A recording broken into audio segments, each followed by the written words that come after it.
Hey everyone, welcome back to CodeMechanic. Today, we're rediving deep into one of the most critical sensors in your engine, the engine coolant temperature sensor, or ECT sensor.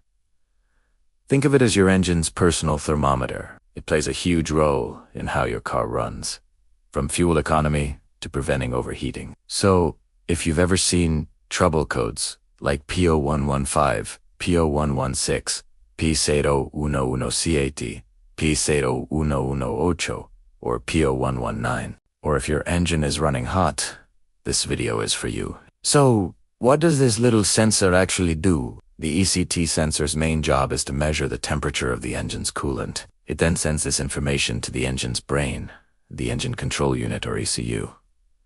Why is this so important? Well, the ECU uses this temperature reading for a bunch of critical decisions. First, let's talk about the fuel mixture. When your engine is cold, just like you might need a little extra energy to get going on a chilly morning, your engine needs a richer fuel mixture, more fuel and less air to start and run smoothly. The ECT sensor tells the ECU, "Hey, it's cold out here."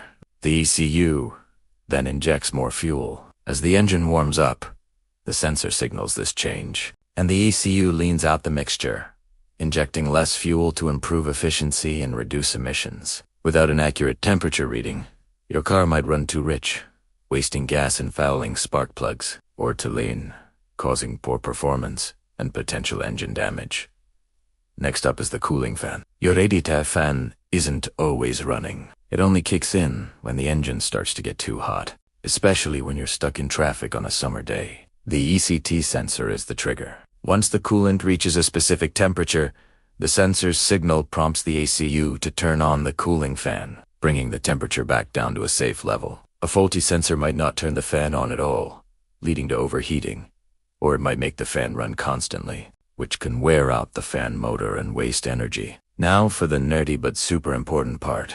How does it work? Most ECT sensors are a type of thermistor, which means their electrical resistance changes with temperature. Specifically, they are usually NTC, or negative temperature coefficient, therma. This is the key concept to understand. NTC means that as the temperature goes up, the sensor's resistance goes down. When the engine is cold, the resistance is high.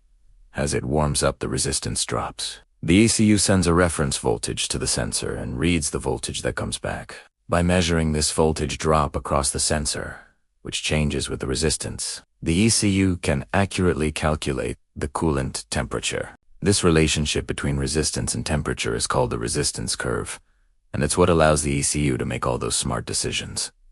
So, what happens when it fails? A bad ECT sensor can cause a whole range of symptoms. The good news is, testing an ECT sensor is pretty straightforward if you have a First, you'll need to locate the sensor. It's usually screwed into the engine block or cylinder head, right in the path of the coolant.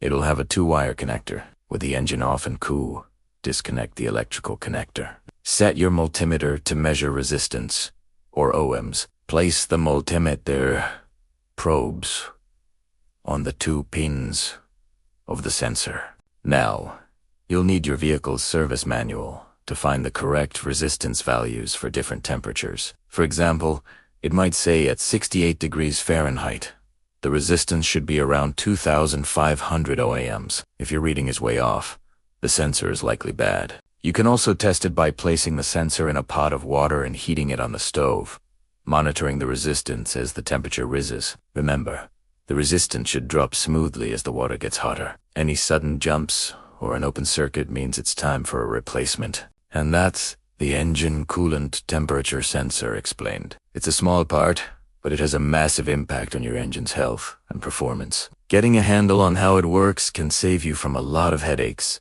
from bad gas mileage to catastrophic overheating. I hope this helps you troubleshoot those tricky temperature-related issues. If you found this video useful, hit that like button, subscribe to CodeMechanic, and ring the bell so you don't miss our next deep dive. Got any questions or a story about a faulty ECT sensor? Drop it in the comments below. Thanks for watching, and I'll see you in the next one.